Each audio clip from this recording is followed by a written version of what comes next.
Good morning to all of you guys. आज के lecture में हम बात करने वाले हैं कि एक बहुत ही इम्पोर्टेंट कॉन्सेप्ट के बारे में, that is performance of a system. ये हमारा HLD का हाई लेवल डिज़ाइन का लेक्चर 2 है, जिसमें हम लोग बहुत ही इम्पोर्टेंट टॉपिक के बारे में पढ़ने वाले हैं, जिसका नाम है परफॉर्मेंस ऑफ अ सिस्टम। अगर इसको मैं सिंगल शब्दों में अगर मैं समझाऊं कि परफॉर्मेंस का मतलब क्या होता है, कि हमारा जो सिस्टम कितना फास्ट है और कितना इफ़िशिएंटली काम कर रहा है। तो परफॉर्मेंस का मतलब जो है कि हमारा जो सिस्टम है वो कितना फास्ट है और कितना इफ़िशिएंटली काम कर रहा है। तो परफॉर्मेंस का मतलब कि हमारा सिस्टम क्या है, कितना फास्ट है और वो कितना इफ़िशिएंटली काम कर रहा है या वर्क कर रहा है।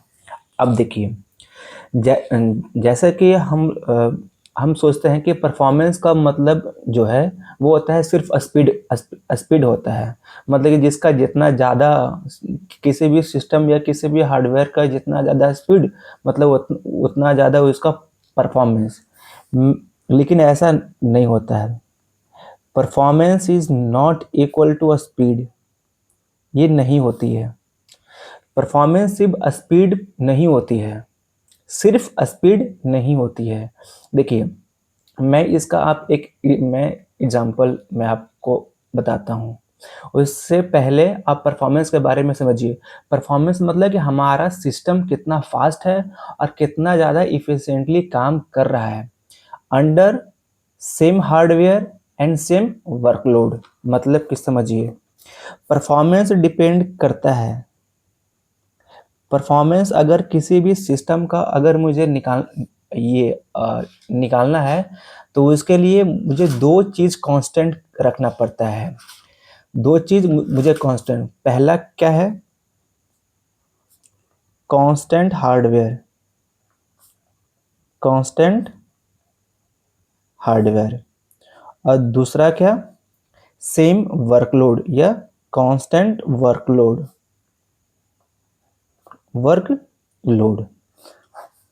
परफॉर्मेंस इन दोनों चीज़ को कांस्टेंट रख कर तब हम किसी भी चीज़ का परफॉर्मेंस हम लोग निकालते हैं।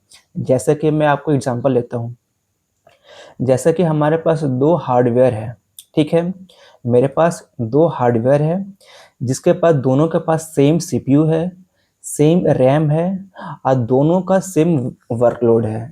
जैसा कि मैंने आपको कहा कि मेरे पास एक सिस्टम ए है, एक सिस्टम बी है। ये भी मान लीजिए कि 8 GB का रैम है, इसमें भी 8 GB का रैम है, ठीक है। इसमें भी इसका भी सेम CPU है, इसमें भी सेम CPU है। मान लीजिए कि ये i5 का है और ये भी i5 का है। CPU सेम है, memory same, CPU same, memory same, CPU same, ठीक है। इन लोगों का वर्कलोड भी सेम है। वर्कलोड भी सेम है मतलब इस पर 1000 रिक्वेस्ट पर सेकंड आ रही है, इसमें भी 1000 रिक्वेस्ट पर सेकंड आ रही है। मैंने क्या क्या बोला, मैंने आपको ये बोला कि दो सिस्टम है, एक ए और एक बी। मेरे पास दो सिस्टम है या दो हार्डवेयर है, जिसका मैंने रैम कांस्टेंट रखा, रैम दोनों जगह सेम है, CPU भी सेम है और वर्कलोड भी क्या है, सेम है। अब देखिए, अगर मैंने दोनों क्या कर दिया, कांस्टेंट, मतलब वर्कलोड भी सेम आ रहा है और सिस्टम भी सेम है, मतलब सेम नंबर ऑफ यूजर या रिक्वेस्ट अगर आ रहे हैं, फिर भी एक सिस्टम फास्ट है और एक सिस्टम स्लो है। अगर मैंने सारा चीज़ कांस्टेंट रखा, फिर भी हमारा जो सिस्टम ये है वो फास्ट है और ये क्या है, स्लो। एक सिस्टम फास्ट है, एक सिस्टम स्लो। कैसे भाई, मैंने इसमें भी 8 GB रैम लगवाया, इसमें भी 8 GB रैम लगवाया। ये जो सिस्टम में सेम CPU है, इसमें भी सेम CPU है। इसका जो वर्कलोड है, यानी कि जो रिक्वेस्ट है, 1000 रिक्वेस्ट पर सेकेंड, 1000 रिक्वेस्ट पर सेकेंड, सब चीज़ कांस्टेंट है, फिर भी ए फास्ट है, बी स्लो क्यों है? तो इसमें जो मेन प्रॉब्लम जो जो रहती है वो हमारा आर्किटेक्चर पर डिपेंड करता है कि सिस्टम का आर्किटेक्चर क्या है। डिफरेंसेस हार्डवेयर में तो नहीं है, ना ही डिफरेंस कहाँ है, सिस्टम का डिज़ाइन में। डिफरेंस कहाँ है, इन दोनों के सिस्टम के डिज़ाइन में। तो कहाँ में है, डिफरेंसेस इन सिस्टम डिज़ाइन या आर्किटेक्चर। इन सिस्टम के आर्किटेक्चर और डिज़ाइन में डिफरेंस है। इसीलिए हमारा जो ये है वो क्या है, फास्ट है। तो हमारा जो परफॉर्मेंस है वो डिपेंड करता है आपके सिस्टम, आपके रिसोर्सेज, जैसे कि सीपीयू, मेमोरी, नेटवर्क को कितना इफिशिएंटली यूज कर रहा है। तो जो जो जो परफॉर्मेंस है वो हमारे सिस्टम के हार्डवेयर को कितना इफिशिएंटली यूज कर रहा है उस पर डिपेंड करता है। क्या क्या परफॉर्मेंस। तो मैंने आपको बताया था परफॉर्मेंस डिपेंड्स अपॉन सिस्टम हमारा फास्ट है और उसको क्या करता है, इफिशिएंटली हमारे जो हार्डवेयर को, हमारे रिसोर्स को वो कितना इफिशिएंटली यूज कर रहा है, इस पर हमारा क्या डिपेंड करता है, क्या डिपेंड करता है, परफॉर्मेंस। अब देखिए,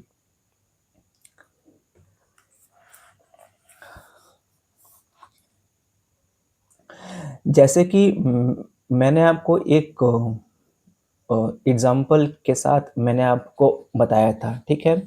तो परफॉर्मेंस जो परफॉर्मेंस किस पर डिपेंड डिपेंड करता है, परफॉर्मेंस डिपेंड करता है आपके सिस्टम के रिसोर्सेज पर, जैसे कि सीपीयू, मेमोरी और नेटवर्क पर, और उस रिसोर्सेज को कितना इफिशिएंटली यूज कर रहा है उस पर परफॉर्मेंस डिपेंड करता है, ठीक है।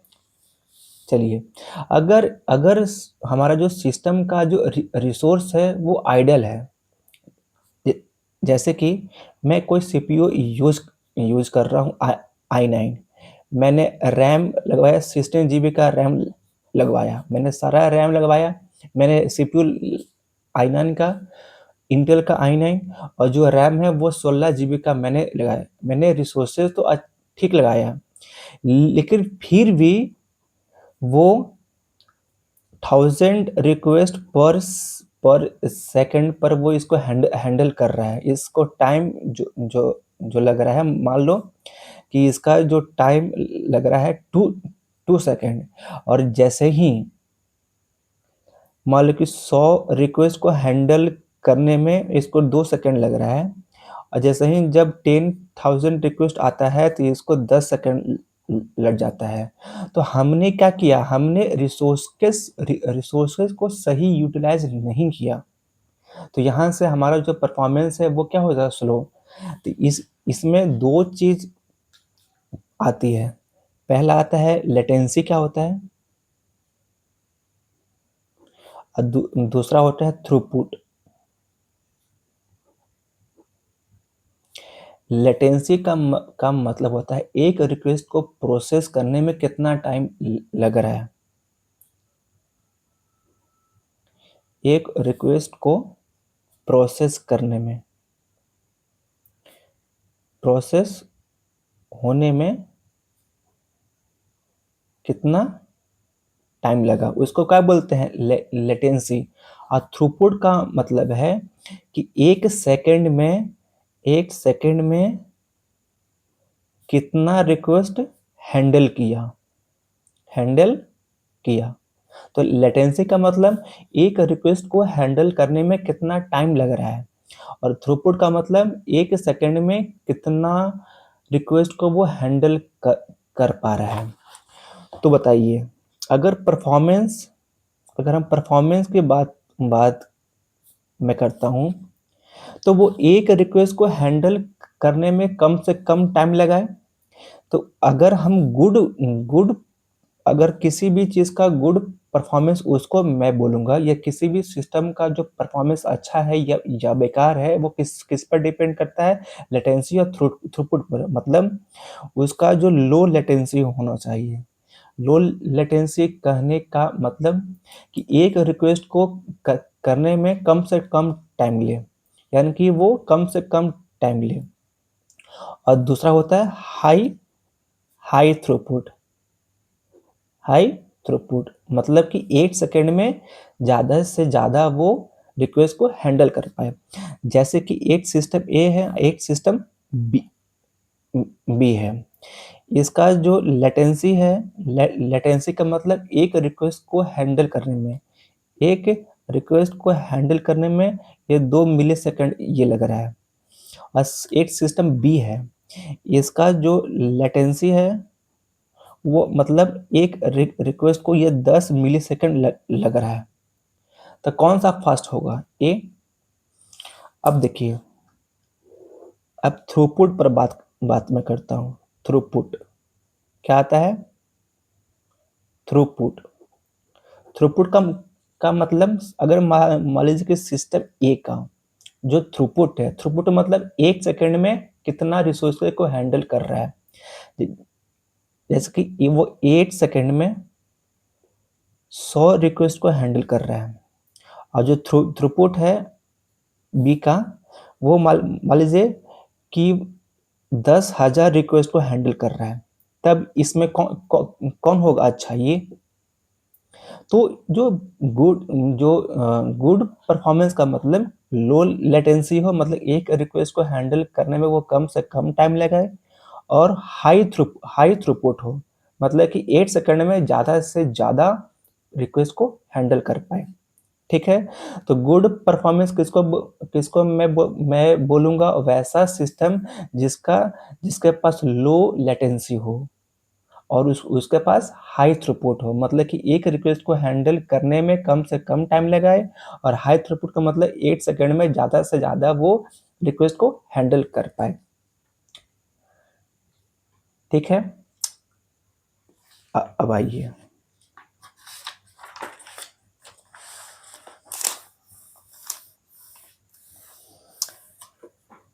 अब हम लोग आते हैं मेन टॉपिक पे। Performance is caused bye queuing. क्या आता है? Performance is caused bye queuing. Queuing के बारे में पढ़ते हैं। बहुत ही इंपॉर्टेंट कॉन्सेप्ट है।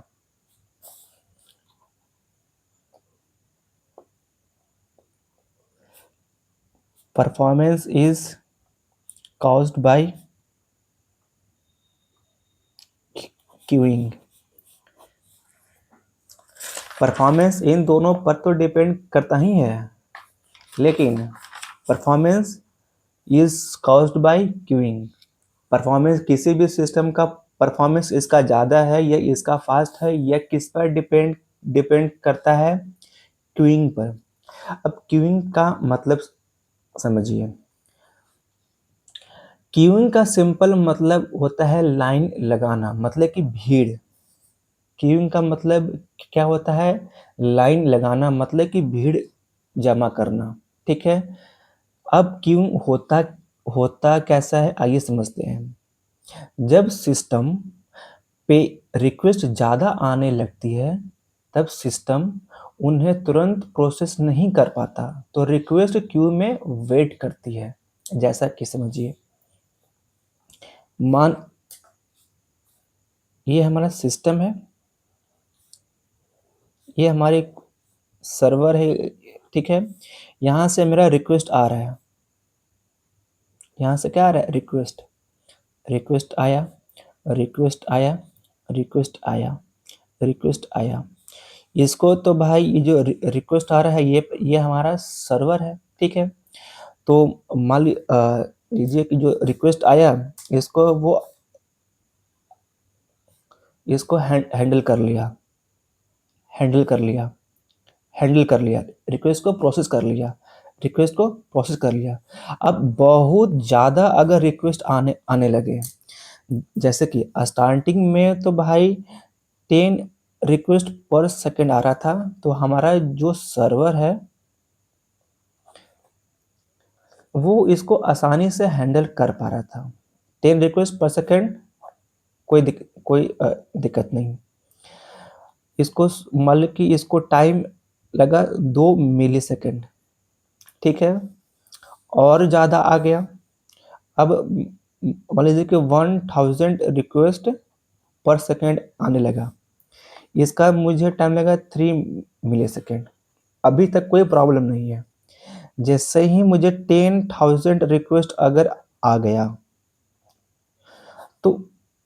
तो मुझे टाइम मुझे लग रहा है 15 मिली सेकेंड का। तो मेरा मेरा क्या हो गया, टाइम बढ़ गया। मतलब कि बहुत ज़्यादा रिक्वेस्ट यहाँ से आने लगी। जब बहुत ज़्यादा रिक्वेस्ट अगर आने लगी और जो हमारा जो सर्वर है वो धीरे धीरे धीरे धीरे सबको रिक्वेस्ट को हैंडल कर रहा है। तो यहाँ पर क्या हो जाएगा, रिक्वेस्ट यहाँ पर क्या हो जाएगा, जमा हो जाएगा। यहाँ पर क्या हो जाएगा, जमा मतलब इकट्ठा हो जाएगा। तो इसी को हम बोलते हैं क्या, यहाँ पर हमारा रिक्वेस्ट का क्या बन गया, क्यू। क्या बन गया, क्यू। आई होप आपको समझ में आ रहा होगा। ठीक है, अगर आपको नहीं आ रहा है तो हम और भी एक एग्जाम्पल के साथ मैं आपको समझाता हूँ, रियल लाइफ एग्जाम्पल के साथ। एग्जाम्पल के साथ मान लीजिए कि सोचिए आप किसी रेस्टोरेंट में गए और वहाँ सिर्फ एक ही कैशियर है। आप कहीं रेस्टोरेंट में गए और सिर्फ एक ही कैशियर है। अब अगर 10 लोग एक साथ आए तो सबको लाइन में वेट करना पड़ जाएगा। तो यही चीज सिस्टम में होती है। जब सर्वर बिजी होता है और न्यू रिक्वेस्ट आती है तो वहां पर क्या बन जाता है, क्यू। तो वो वहां पर क्या बन जाती है, क्यू। मतलब कि यहाँ पर रिक्वेस्ट ऑफ क्यू यहाँ पर लाइन में लग गया। जिससे प्रॉब्लम क्या होती है,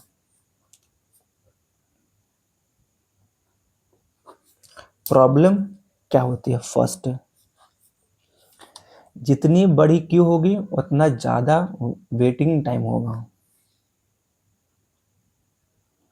जितना बड़ा क्यू हुआ उतना ही मेरा वेटिंग टाइम बढ़ जाएगा। जितना ज़्यादा यहाँ पर क्यू क्यू बनेगा, यहाँ से रिक्वेस्ट आ रहा है आ रहा है आ रहा है आ रहा है, मान लीजिए कि 1 लाख रिक्वेस्ट आ गया तो यहाँ पर हमारा क्या बचेगा, क्यू। तो जितना बड़ा क्यू बनेगा उतना ज़्यादा हमको वेटिंग टाइम बढ़ जाएगा। तो मतलब कि तो परफॉर्मेंस क्या हो जाएगी, डाउन। जो पहले जो पहले 2 मिली सेकेंड टाइम लग रहा था, अब अचानक से रिक्वेस्ट बढ़ गया। तो अब जो रिक्वेस्ट जो रिस्पांस जो हम भेज रहे थे वो अब 15 मिली सेकेंड लग गया। 2 से कहाँ आ गया, 15 मिली सेकेंड। तो क्या हो गया, टाइम ज़्यादा लग रहा है। टाइम ज़्यादा लगेगा मतलब कि परफॉर्मेंस क्या हो गया, टाइम परफॉर्मेंस घट गया। कैसे भाई, कि हमारा जो लेटेंसी है वो क्या हो गया, बढ़ गया। मतलब एक रिक्वेस्ट को हैंडल करने में अब मुझे 15 मिली सेकेंड टाइम लग रहा है। आई होप समझ में आपको आ रहा होगा। ठीक है, दूसरा प्रॉब्लम क्या है, रिस्पांस जो हमें मिल रही है वो क्या हो जाएगी, स्लो हो जाएगा। रिस्पांस स्लो हो जाएगा। यहाँ पर बन गया क्यू, रिक्वेस्ट का बन गया क्यू। तो जितना बड़ा क्यू उतना ज़्यादा ये रिक्वेस्ट को वेट करना पड़ जाएगा। अब जितना ये वेट करेगा उतना ज़्यादा इसको रिस्पांस लेट से मिलेगी। मतलब इसका रिस्पांस क्या हो जाएगा, slow.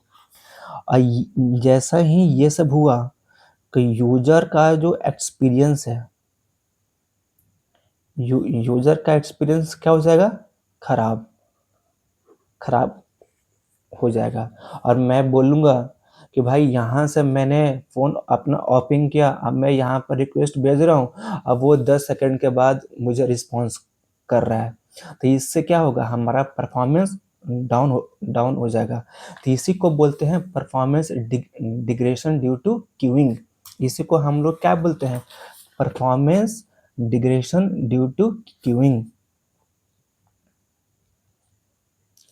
That is called performance degradation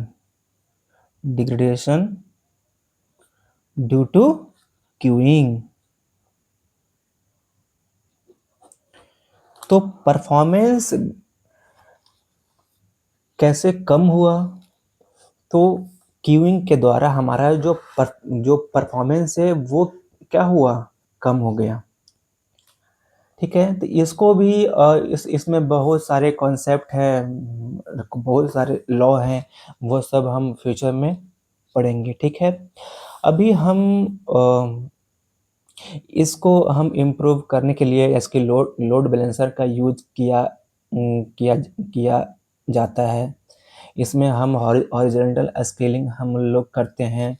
हम अपने सिस्टम को फास्ट प्रोसेसिंग किया जाता है। इसका हम सीपीयू मैंने बढ़ा दिया, या मैंने लोड बैलेंसर मैंने इंट्रोड्यूस किया, या हॉरिजॉन्टल स्केलिंग किया। तो इससे क्या होता है कि जो यूज़र जो रिक्वेस्ट आ रहा है वो क्या होगा, डिवाइड हो जाएगा अलग अलग सर्वर पर, तो जिससे वहाँ पर क्यू नहीं बनेगा। तो कोई भी सिस्टम अगर अच्छा है या खराब है, इसका मतलब ये है कि वहाँ पर कोई भी जगह क्यू ना बने, क्यू ना बने। अब अब देखो क्यू बनता कहाँ कहाँ है, क्यू बनता कहाँ है, हमारा जो क्यू है वो बनता कहाँ है? सबसे सीपीयू क्यू,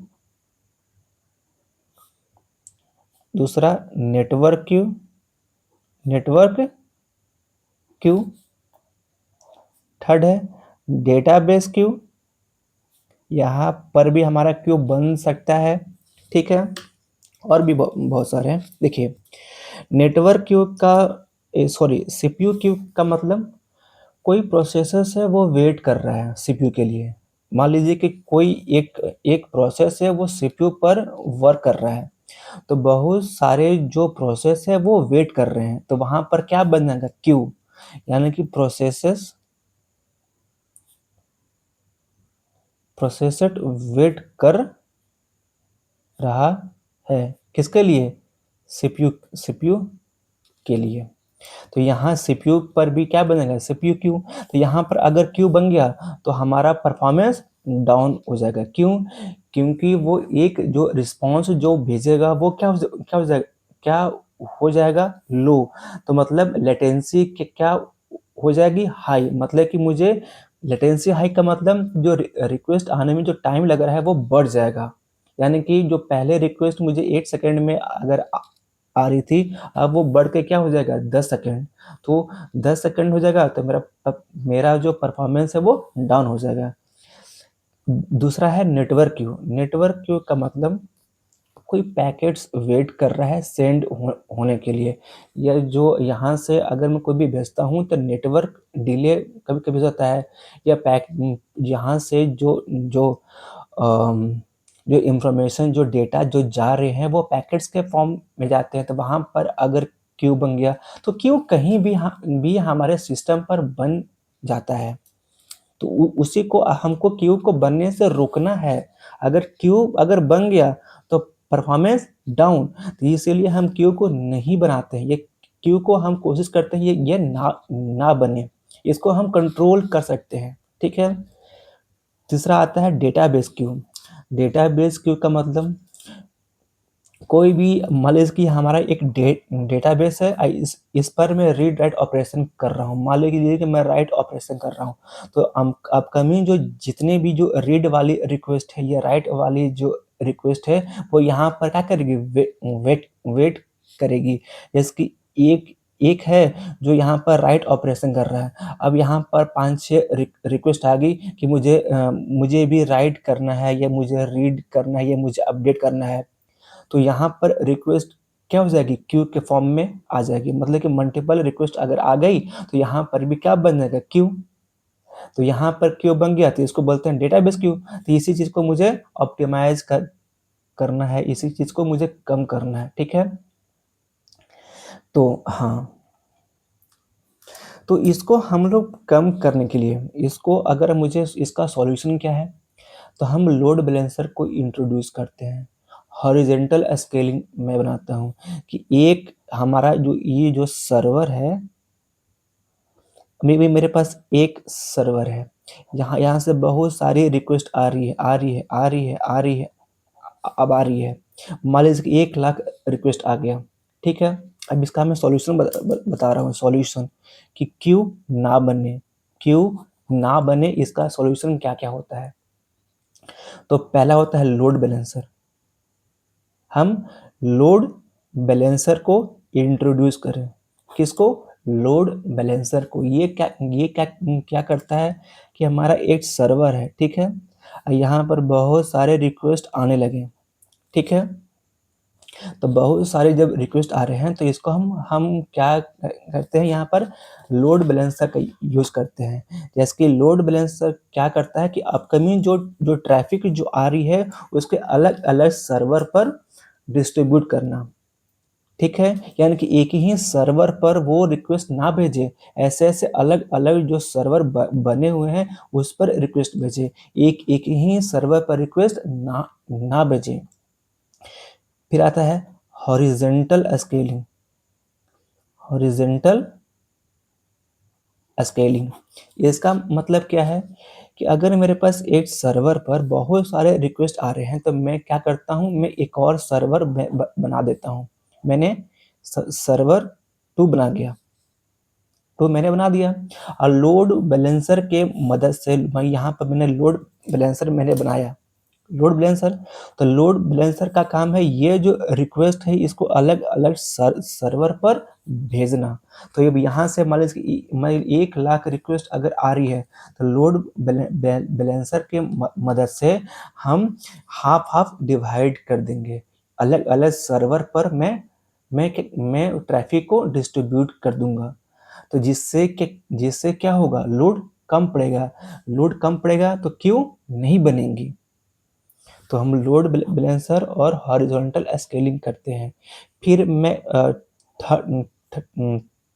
थर्ड है मैसेजिंग क्यू या मैसेज क्यू हम लोग इंट्रोड्यूस करते हैं, जैसे कि काफका, काफका और रैबिट क्यू, रैबिट क्यू। इसको हम लोग मैसेजिंग क्यू के लिए यूज किया जाता है एसिंक्रोनस प्रोसेसिंग करने के लिए। किसको? एसिंक्रोनस प्रोसेसिंग करने के लिए। तो हमारा क्यू ना बने इसका हम लोग 3 ये क्या है सॉल्यूशन है कि लोड बैलेंसर इंट्रोड्यूस करें, हॉरिजॉन्टल स्केलिंग करें। मैंने आपको हॉरिजॉन्टल स्केलिंग मैं अपने पिछले वाले वीडियो में आपको बताया था कि एक होता है वर्टिकल स्केलिंग, एक होता है हॉरिजॉन्टल स्केलिंग। हॉरिजॉन्टल स्केलिंग का मतलब कि एक सर्वर है तो ऐसे ऐसे हम दो तीन इसके कॉपी सर्वर मैंने बना दिया, तो इसको बोलते हैं हॉरिजॉन्टल स्केलिंग। आई होप आपको समझ में आ रहा होगा, ठीक है। तो अब हम लोग चलते हैं एफिशिएंसी ऑफ अ सिस्टम। तो इसके पहले मैं आपको एक छोटी सी रिकैप मैं आपको बता देता हूँ। मैंने अभी तक हम लोगों ने क्या क्या पढ़ा। मैंने अभी तक हम लोगों ने पढ़ा कि जो परफॉर्मेंस है वो क्यू पर डिपेंड करती है। अगर हमारे सिस्टम में अगर क्यू कहीं भी बन रहा है तो वहाँ वहाँ पर क्या होगा, वहाँ पर जो रिक्वेस्ट है वो वेटिंग में आएगी। जैसे ही रिक्वेस्ट वेटिंग में अगर आती है तो हमारा जो लेटेंसी है वो बढ़ जाता है। लेटेंसी बढ़ गया तो हमारा परफॉर्मेंस डाउन हो गया, है ना। तो परफॉर्मेंस का सबसे बड़ा दुश्मन कौन है? Uncontrolled queuing. परफॉर्मेंस का एनिमी कौन है? क्यू। अगर क्यू हमारे सिस्टम में बन रहा है तो जो हमारा परफॉर्मेंस है वो क्या होगा? डाउन होगा। जैसे कि मैं आपको जैसे कि अगर क्यू का लेंथ अगर मेरा बढ़ गया तो यानी कि लेटेंसी का मतलब कि एक रिक्वेस्ट को हैंडल करने में कितना टाइम लग रहा था वो क्या हो जाएगा? बढ़ जाएगा। अगर लेटेंसी बढ़ा तो परफॉर्मेंस क्या हो जाएगा? डाउन। तो मैं उसको बोल दूंगा कि ये सिस्टम का जो परफॉर्मेंस है वो अच्छा नहीं है। तो आई होप आपको ये चीज़ें सारी चीज़ें समझ में आई होंगी कि हमारा जो सिस्टम है, जो क्यूइंग है, वो कैसे कैसे काम करता है, परफॉर्मेंस किस पर डिपेंड करती है, कैसे क्यू बनता है, उसको कंट्रोल कैसे किया जाता है। और चलिए अब हम लोग का नेक्स्ट टॉपिक है, एक चीज जो होता है इफिशियंसी। जैसे कि मैंने तो जब जब आपको परफॉर्मेंस जब मैं बता रहा था, को कांस्टेंट हार्डवेयर और कांस्टेंट वर्कलोड होना चाहिए। लेकिन ऐसा भी तो है ना कि मान मान लीजिए कि मैंने बहुत अच्छा सीपीयू मैंने लगाया, मैंने बहुत अच्छा रैम लगवाया, लेकिन मैं उस हार्डवेयर को, उस रिसोर्सेज का सही से यूज ही नहीं कर पा रहा हूँ, तो मेरा क्या हो गया, वेस्टेज ऑफ हमारा क्या होगा, रिसोर्सेज। तो मैं बोलता हूँ कि इफेक्टिव यूटिलाइजेशन ऑफ रिसोर्सेज होना चाहिए, इसी को बोलते हैं efficiency.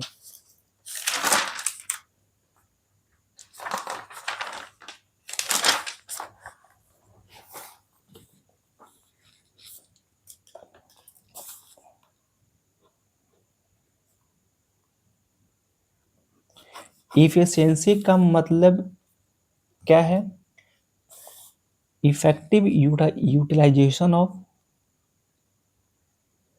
Effective utilization of utilization of resources. मतलब कि हम रिसोर्सेस का ज़्यादा से ज़्यादा हम यूज़ कर पाए। ठीक है, चलिए जैसे कि हम अपने सिस्टम को, रिसोर्स को कितना इफिशिएंटली यूज कर रहे हैं। जैसे कि एग्जांपल, जैसे कि मैं अपने सिस्टम का सीपीयू,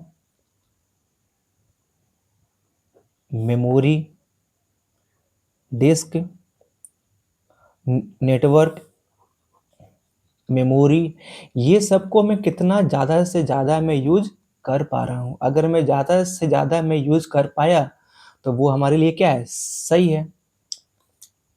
ठीक है, चलिए इसका मैं एक एग्जांपल मैं लेता हूँ। सोचिए आप एक सिस्टम, आपके पास एक ऐसा सिस्टम है, आपने एक सिस्टम बनाया ए आपका क्या है, सिस्टम। इस सिस्टम में 80% जो टाइम है वो सीपीयू क्या क्या कर रहा है, वेट कर रहा है। जैसे कि आपने इतना गंदा, आपका जो आपने एचएलडी आपने डिजाइन किया, इतना गंदा कि 80% जो है आपका जो सीपीयू है, सीपीयू का जो 80% टाइम है, वो जो सीपीयू है वो आइडल है, मतलब कि वो काम ही नहीं कर रहा है, वो वेट कर रहा है।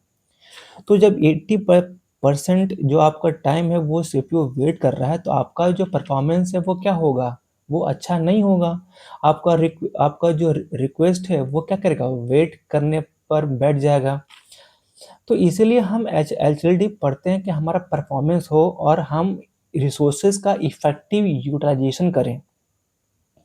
ठीक है, इफेक्टिव यूटिलाइजेशन का मतलब का गोल क्या है, एक इफेक्टिव सिस्टम किसको बोलते हैं, जिसमें सीपीयू ज़्यादा से ज़्यादा बिजी हो, ज़्यादा से ज़्यादा मेमोरी को हम यूटिलाइज करें या ऑप्टिमाइज यूज करें, और जितने भी फालतू फालतू जो वर्क हो वो ना हो। ठीक है, तो इसी को बोलते हैं एफिशिएंसी, कि हम अपने सिस्टम को ज़्यादा से ज़्यादा हमें बिजी रख, अपने सीपीयू को ज़्यादा से ज़्यादा मैं बिजी रख पाऊँ, अपना जो मेमोरी को सही से मैं यूटिलाइज कर पाऊँ, और जो बेकार का जो जो चीज़ है वो चीज़ नहीं चले। ठीक है, चलिए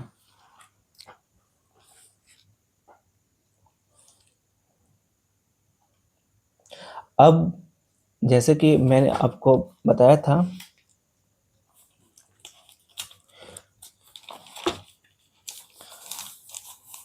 इसमें अ, दो टाइप्स के टास्क होते हैं। ए एक होते हैं सीपीयू इंटेंसिव टास्क, और B input output task. Efficiency आपको समझ में आ गया कि इफेक्टिव यूटिलाइजेशन ऑफ रिसोर्सेस होनी चाहिए। ज़्यादा से ज़्यादा आप सीपीयू का यूटिलाइजेशन कराएं, ज़्यादा से ज़्यादा आप मेमोरी का यूटिलाइजेशन कराएं, सीपीयू को ज़्यादा से ज़्यादा इसको यूज कराएं, इसको आइडल नहीं होने दें।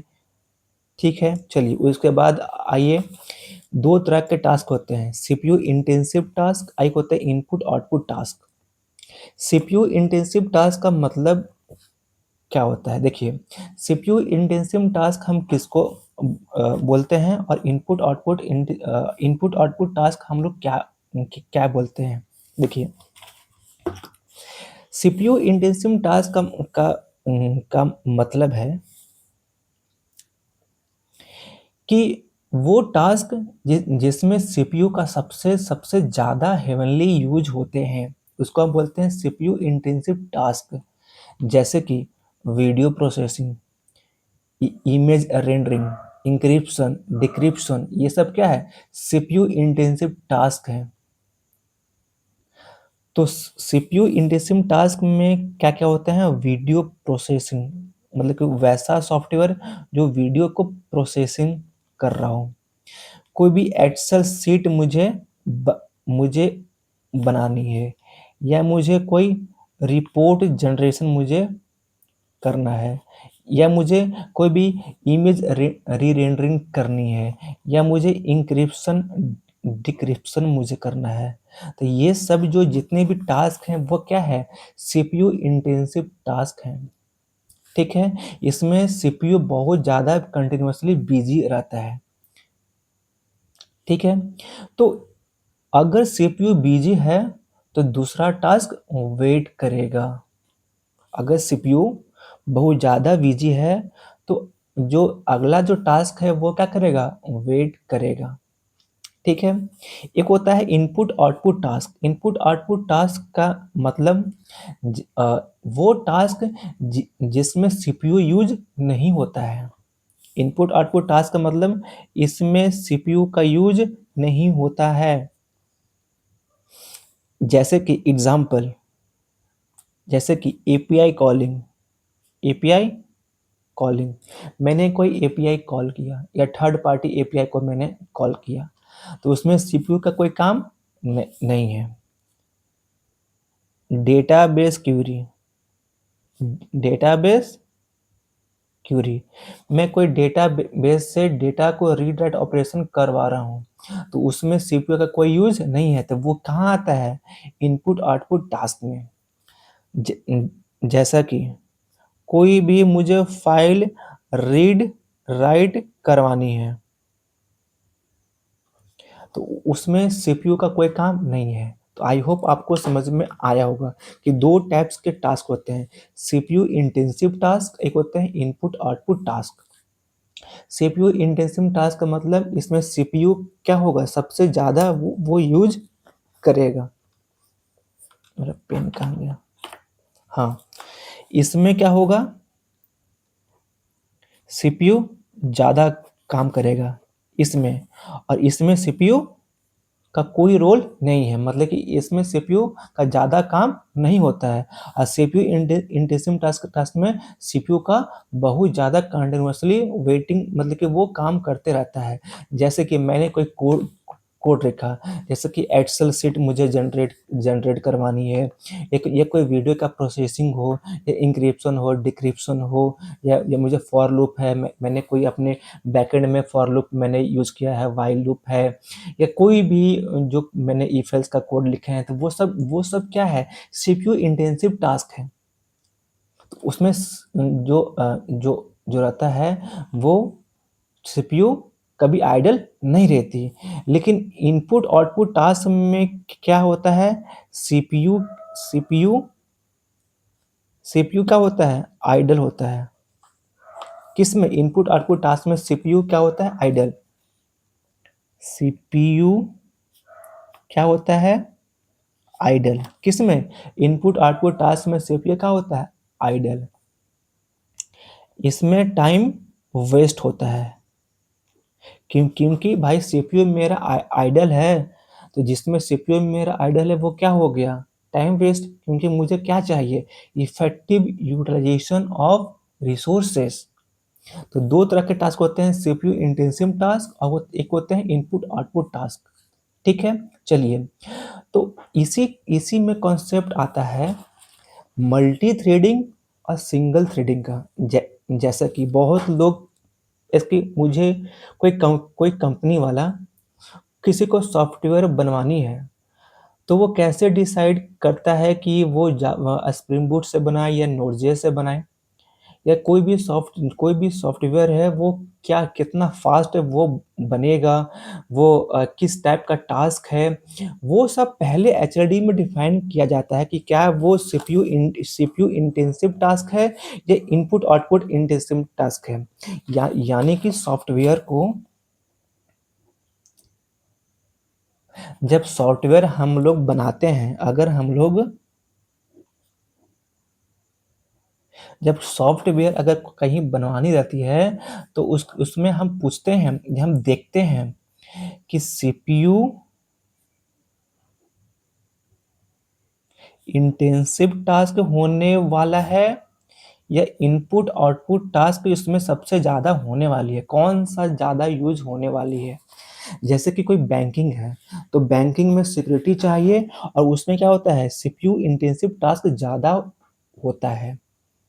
इनपुट और आउटपुट टास्क में जैसे कि कोई वीडियो कॉलिंग हो या कोई भी अगर ट्रेडिंग ट्रेडिंग वाला हो, तो उसमें क्या होता है, मुझे इनपुट आउटपुट ऑपरेशंस ज़्यादा किए जाते हैं।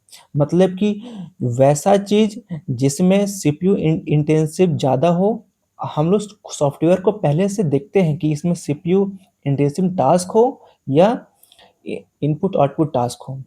पहले से हम देखते हैं कि भाई जो सॉफ्टवेयर जो कंपनी है, जिसको प्रोजेक्ट असाइन दिया गया है, वो देखता है कि हमारा जो सॉफ्टवेयर जो मैं बनाने वाला हूँ, जो एचएलडी डिफाइन करने वाला हूँ, जो मैं बनाऊंगा, तो वो सीपीयू इंटेंसिव टास्क है या इनपुट आउटपुट टास्क है। ठीक है, तो यहीं से हम लोग डिफाइन करते हैं कि हमारा सॉफ्टवेयर जो बनेगा वो मल्टी थ्रेडिंग में बनेगा या सिंगल थ्रेडिंग में बनेगा, स्प्रिंग बूट में बनेगा या नोड.जेएस में बनेगा। ये किस पर डिपेंड करता है, टास्क पर, सीपीयू इंटेंसिव टास्क है या इनपुट आउटपुट टास्क है, इस पर डिपेंड करता है। ठीक है, तो देखिए मल्टी थ्रेडिंग का मॉडल क्या है। Multi threading model, multi threading का मॉडल क्या है, ठीक है, क्या है,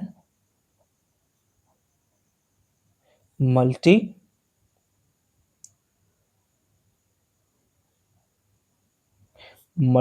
थ्रेडिंग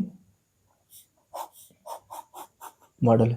मल्टी थ्रेडिंग का मॉडल क्या है, जैसा कि आप लोगों को मैंने बताया था कि मल्टी थ्रेडिंग का मतलब क्या होता है। मल्टी थ्रेडिंग का मतलब इसमें मल्टीपल टास्क एक साथ हैंडल होते हैं। मतलब कि इसमें मल्टीपल टास्क एक साथ हैंडल होते हैं।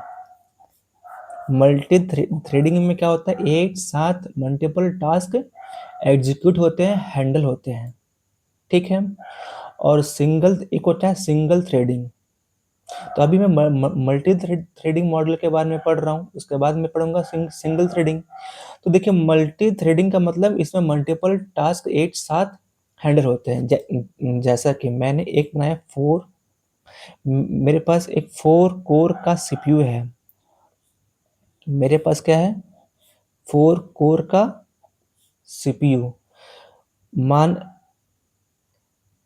आप मानिए कि 4 को एक एग्जांपल से, 4 कोर का मतलब 4 सीपीयू।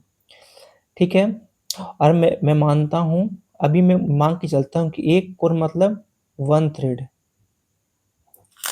ठीक है, इसमें मल्टी थ्रेडिंग में मल्टीपल थ्रेड एक साथ काम करते हैं, ठीक है, मतलब मल्टीपल टास्क मतलब मल्टीपल थ्रेड एक साथ काम करते हैं। तो मैंने एक 4 कोर का मैंने बनाया, मतलब 4 कोर मतलब 4 सीपीयू। एक सर्वर है जो 4 कोर का है, मतलब कि उसमें 4 सीपीयू हैं और मैंने एक कोर को एक थ्रेड माना है, मतलब कि इसमें कितने थ्रेड हैं, 4 थ्रेड है। अब यहाँ से रिक्वेस्ट आया तो इसको मैं बोलूँगा थ्रेड 1, यहाँ पर आ गया, ये क्या आ गया, थ्रेड 2, ये आ गया थ्रेड 3, ये क्या आ गया, थ्रेड 4। अब यहाँ पर कितने हैं, 4 अवेलेबल थ्रेड हैं। कितने थ्रेड हैं, 4 अवेलेबल, क्योंकि यह 4 कोर का है तो इसमें 4 अवेलेबल थ्रेड्स होंगे। तो ये एक साथ 4 थ्रेड को हैंडल कर रहे हैं, एग्जीक्यूट कर रहे हैं, ठीक है। और बाकी के जो रिक्वेस्ट हैं, जो थ्रेड्स हैं, जो प्रोसेसेस हैं, वो सब यहाँ पर क्या करेंगे, वेट करेंगे। यहाँ पर जितने भी जो जो अभी जो थ्रेड है, एक बार में 4 ही थ्रेड को वो कर पाएगा, क्योंकि 4 कोर का है। अब बाकी जो जितने भी जो थ्रेड है वो सब क्या करेंगे, वेट करेंगे।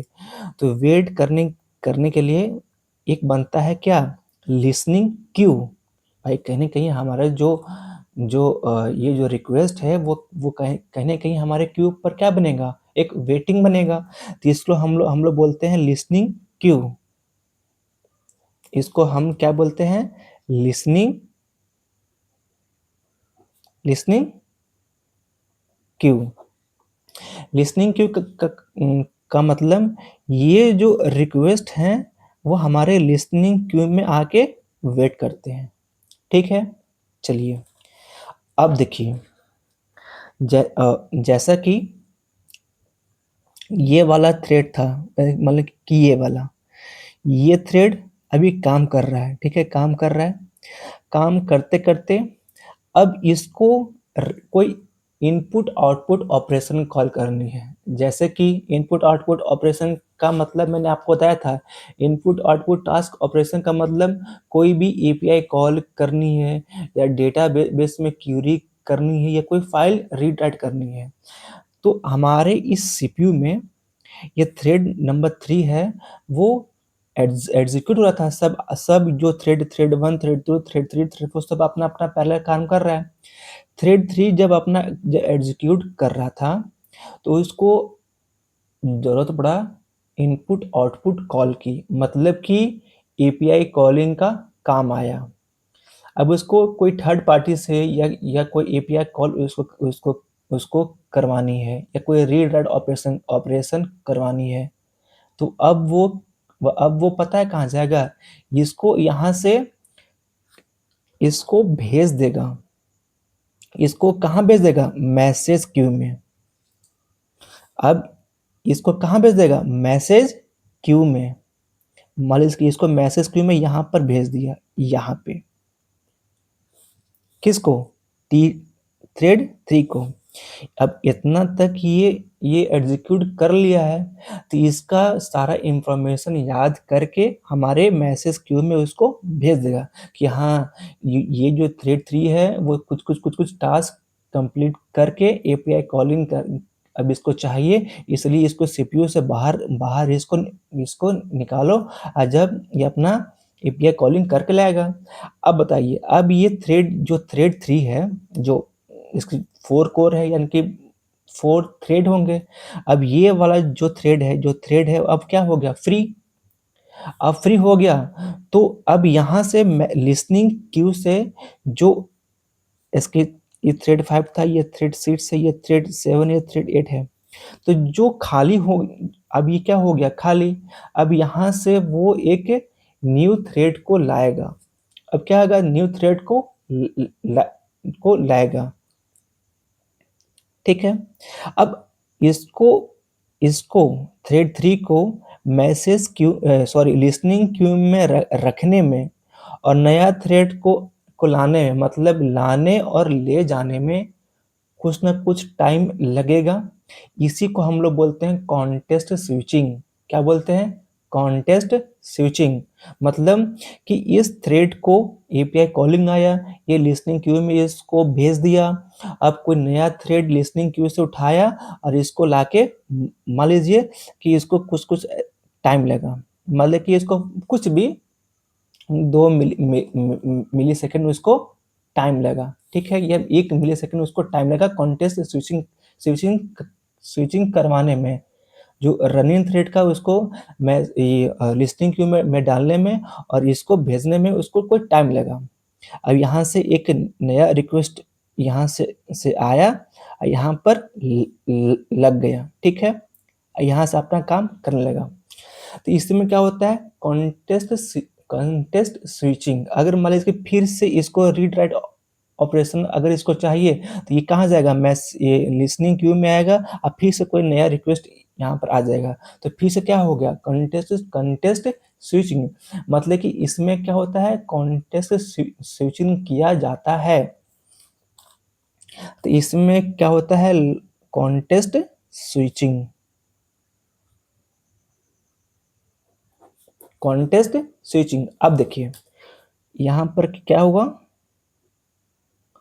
कॉन्टेस्ट स्विचिंग का मतलब कॉन्टेस्ट स्विचिंग है वो किसके द्वारा किया जाता है, सीपीयू के द्वारा। किसके द्वारा, सीपीयू के द्वारा। तो सीपीयू यहाँ पर क्या कर रहा है, कॉन्टेस्ट स्विचिंग। तो सीपीयू को यहाँ पर एक्स्ट्रा टाइम, सीपीयू क्या कर रहा है, एक्स्ट्रा वर्क कर रहा है, क्या करने में, कॉन्टेस्ट स्विचिंग करने में। कॉन्टेस्ट स्विचिंग करने में उसको एक्स्ट्रा वर्क करना पड़ रहा है। तो एक बात बताइए, अगर एक स्विचिंग करने में, अगर एक कॉन्टेस्ट स्विचिंग करने में अगर इसको 1 मिली सेकंड का टाइम लग रहा है, तो अगर 1000 अगर कॉन्टेस्ट स्विचिंग अगर उसको करना पड़ा तो 1000 मिली सेकंड उसको क्या लग जाएगा, कॉन्टेस्ट स्विचिंग करने में ही टाइम लग जाएगा, जिससे हमारा जो सीपीयू क्या हो गया, एक्स्ट्रा काम करने में बिजी हो गया। अब तो भाई 1000 रिक्वेस्ट है, 1000 हमारा थ्रेड है, अगर मान लीजिए कि अगर 10,000 या 1,00,000 हमारा कॉन्टेस्ट स्विचिंग अगर मुझे करना पड़ा तो 10 लाख मिली सेकंड मुझे सीपीयू को एक्स्ट्रा टाइम करने में लग जाएगा, जिससे सीपीयू क्या है, एक्स्ट्रा फालतू का टास्क वो कॉन्टेस्ट स्विचिंग में वो लग गया, जिससे क्या होगा, हमारा परफॉर्मेंस डाउन हो गया, जिससे हमारा परफॉर्मेंस क्या क्या हो गया, डाउन। कब, जब मुझे इनपुट आउटपुट करना पड़ा, ठीक है। तो इसीलिए कहा जाता है कि अगर हमारा कोड जिसमें लॉट ऑफ इनपुट आउटपुट हो, अगर वैसा कोड या वैसा सॉफ्टवेयर या वैसा एप्लीकेशन मुझे बनाना है जिसमें बहुत ज़्यादा इनपुट आउटपुट हो, तो हम मल्टी थ्रेडिंग नहीं जाते हैं। क्यों, क्योंकि मल्टी थ्रेडिंग में लॉट ऑफ कंटेंट स्विचिंग हो रहा है। एपीआई कॉलिंग हुआ तो थ्रेड यहाँ से लिसनिंग क्यू में गया, नया थ्रेड हुआ असाइन, तो इसमें क्या हुआ, कंटेंट स्विचिंग। कब, जब मुझे इनपुट आउटपुट कॉल करनी है। तो यानी कि जिसमें इनपुट आउटपुट ज़्यादा कॉल करनी है तो मुझे मल्टी थ्रेडिंग नहीं यूज करनी है, तो मुझे क्या यूज करनी है, क्या, मुझे सिंगल थ्रेडिंग यूज करनी है।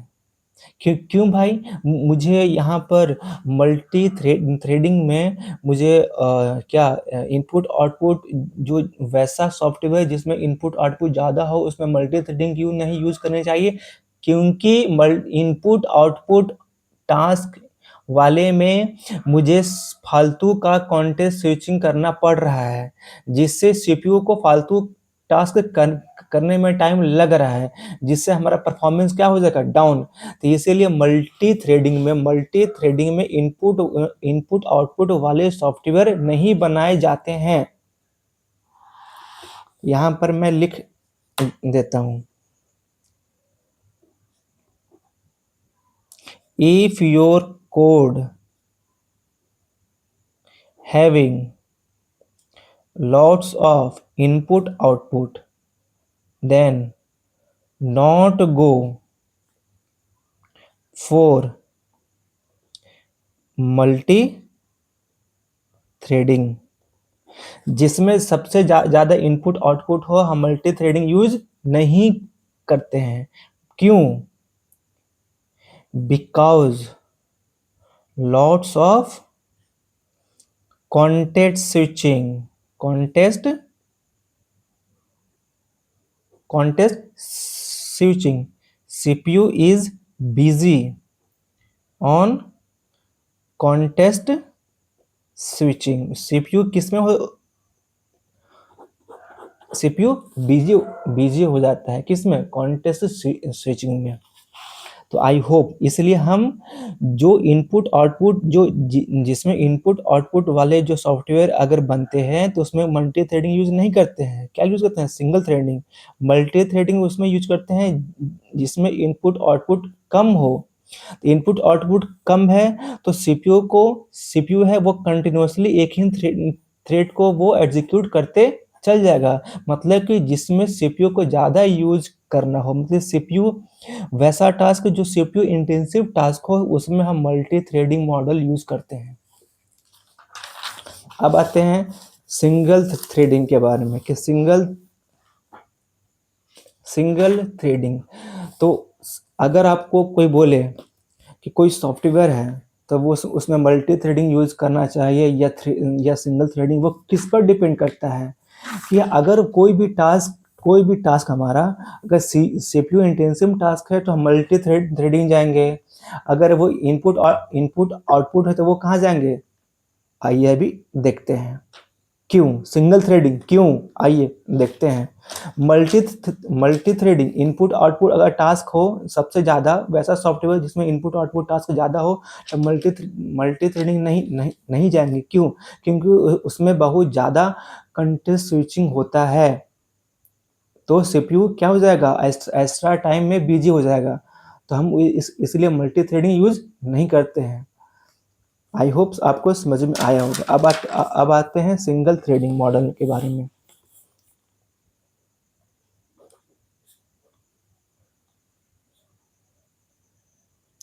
Single threading model, single threading model के बारे में पढ़ते हैं। देखिए इसमें क्या होता है कि ओनली वन, इसमें मात्र वन थ्रेड ही होता है, वन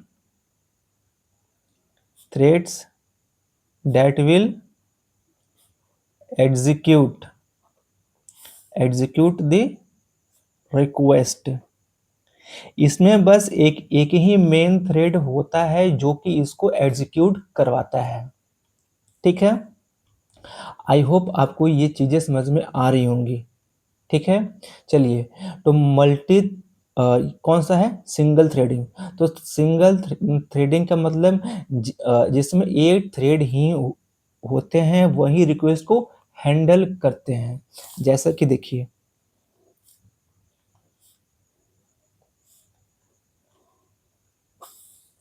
ठीक है, ये मेरा सर्वर मतलब कि ये सीपीयू है। अब यहाँ पर मल्टीपल थ्रेड्स आ रहे हैं, मतलब कि मल्टीपल रिक्वेस्ट आ रहे हैं।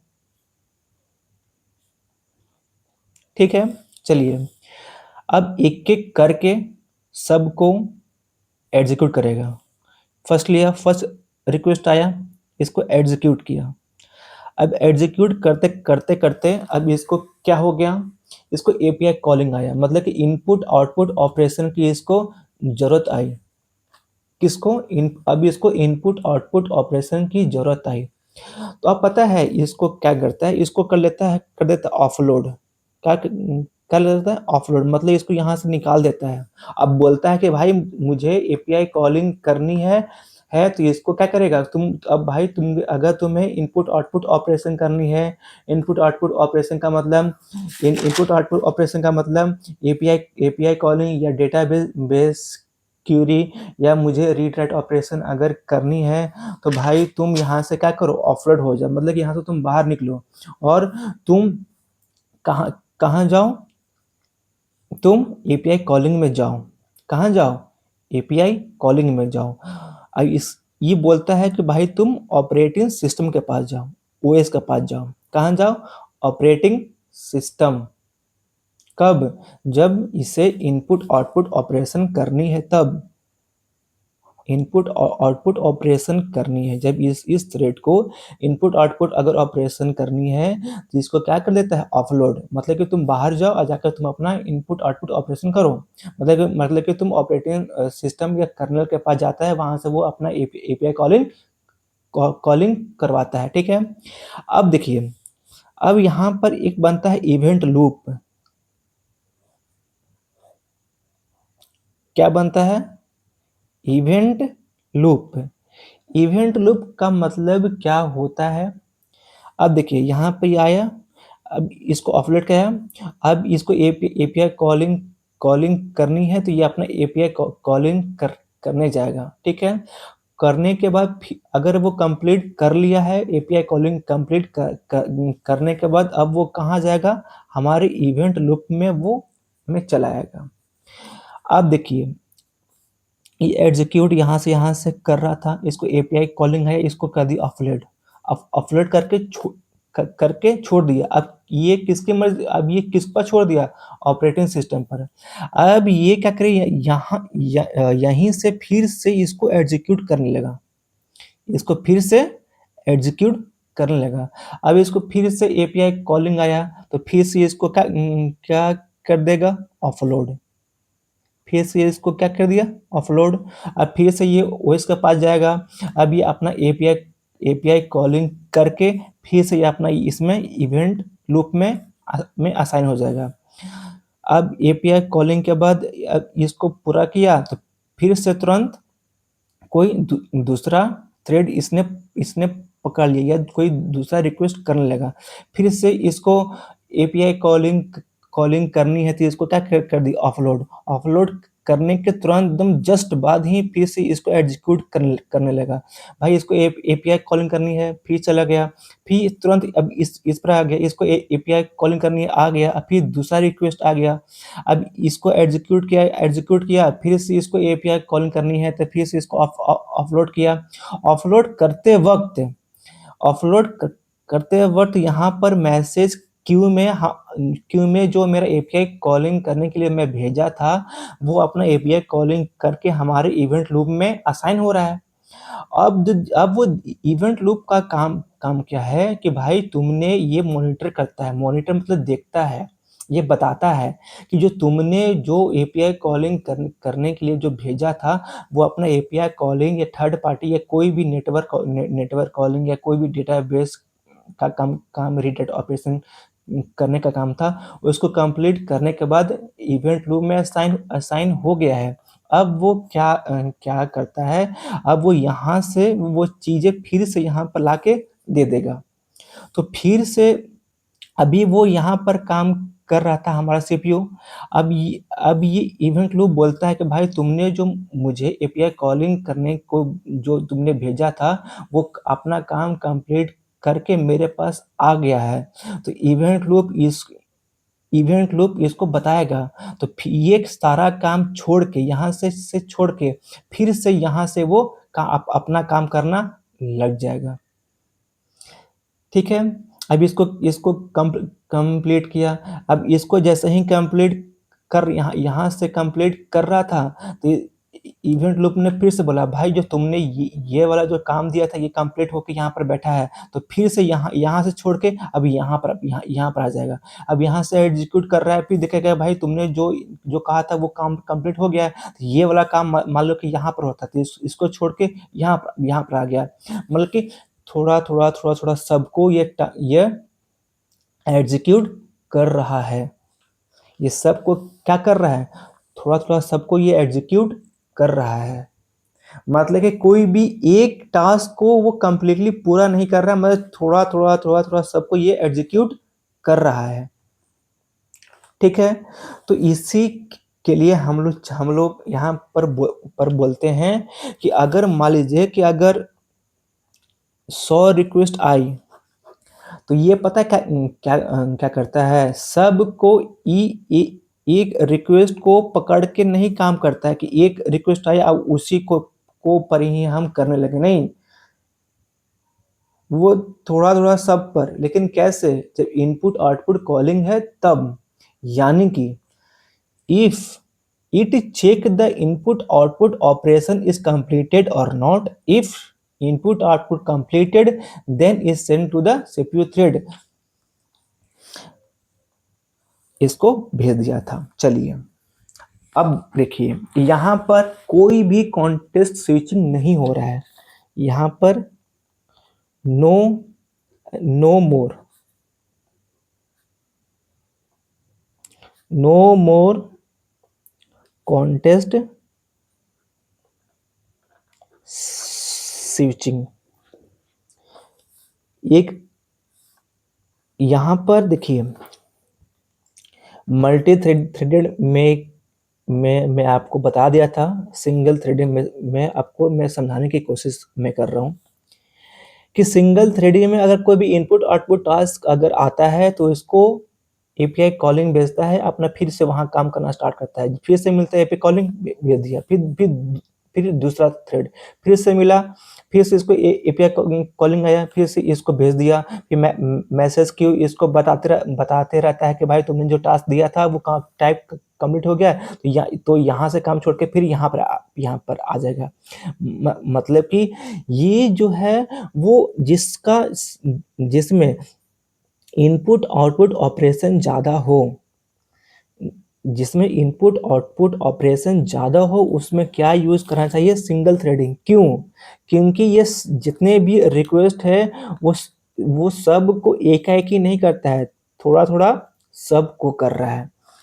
ठीक है, अगर मान लीजिए कि मेरे पास बहुत सारा रिक्वेस्ट है, रिक्वेस्ट आ रहा है, बहुत सारा रिक्वेस्ट आया, ठीक है, और ये जो रिक्वेस्ट 1 है,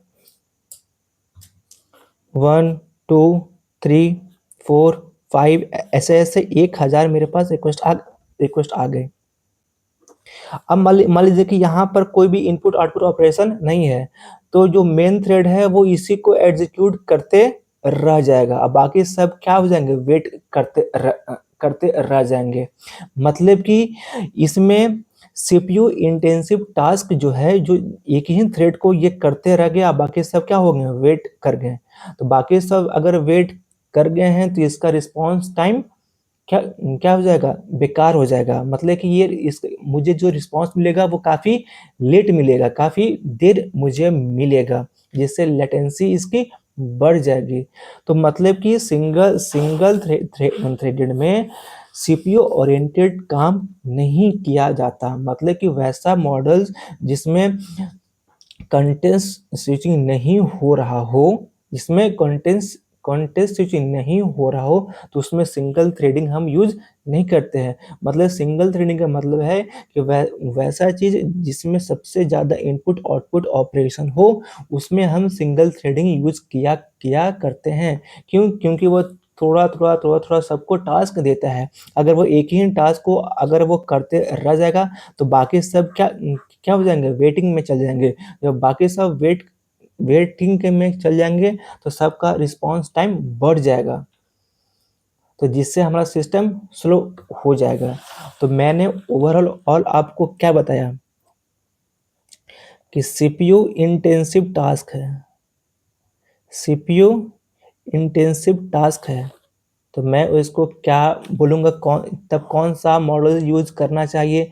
सीपीयू इंटेंसिव टास्क है, मतलब कि इसमें कोई भी कॉन्टेक्स्ट स्विचिंग नहीं होगा। सीपीयू इंटेंसिव टास्क का मतलब है कि कोई भी कॉन्टेक्स्ट स्विचिंग नहीं होगा, मतलब कि इनपुट आउटपुट ऑपरेशन इसमें कम होंगे। तो इनपुट आउटपुट ऑपरेशन कम होंगे तो मतलब कि कॉन्टेक्स्ट स्विचिंग कम होगा, तो कॉन्टेक्स्ट स्विचिंग कम होगा तो कौन सा model? Multi threading. CPU intensive task है मतलब multi threading. Input output task है, इनपुट आउटपुट टास्क का मतलब इनपुट आउटपुट टास्क है मतलब कि बहुत सारे एपीआई कॉल होंगे, थर्ड पार्टी एपीआई कॉल होगा, मतलब कि इनपुट आउटपुट ज़्यादा होगा। मतलब कि मुझे इसमें सिंगल थ्रेडिंग यूज करना है। कौन सा? सिंगल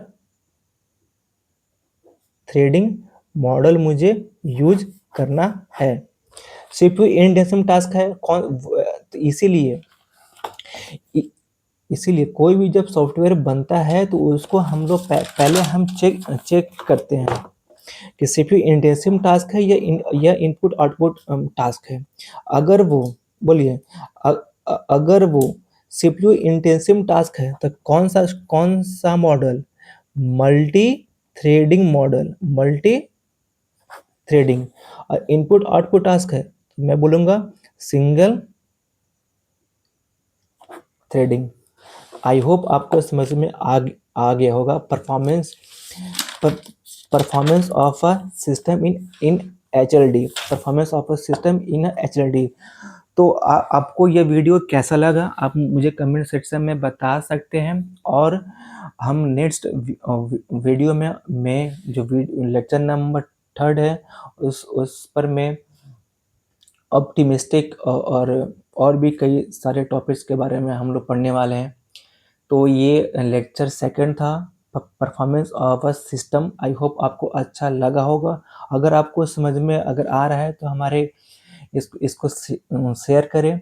और जो भी प्रॉब्लम अगर आपको आ रही है तो आप मुझे पूछ सकते हैं कि और भी चीज़ें कैसे मैं इसको इम्प्रूव करूं। तो ओवरऑल जो सिस्टम का जो परफॉर्मेंस है वो किस किस पर डिपेंड करता है, क्या नहीं है, क्यूइंग है, क्यूइंग किसको बोलते हैं, क्यूइंग किसको मैं बोलता हूँ, क्यूइंग कैसे बनता है, उसका सॉल्यूशन क्या है, और इफ एफिशिएंसी किसको किसको बोलते हैं, सीपीयू इंटेंसिव टास्क और आउटपुट इंटेंसिव टास्क किसको बोलते हैं। तो ये सब चीज़ बहुत कॉन्सेप्ट इम्पॉर्टेंट है। तो आई होप आपको समझ में आई होंगी। ठीक है, तो ठीक है, थैंक यू।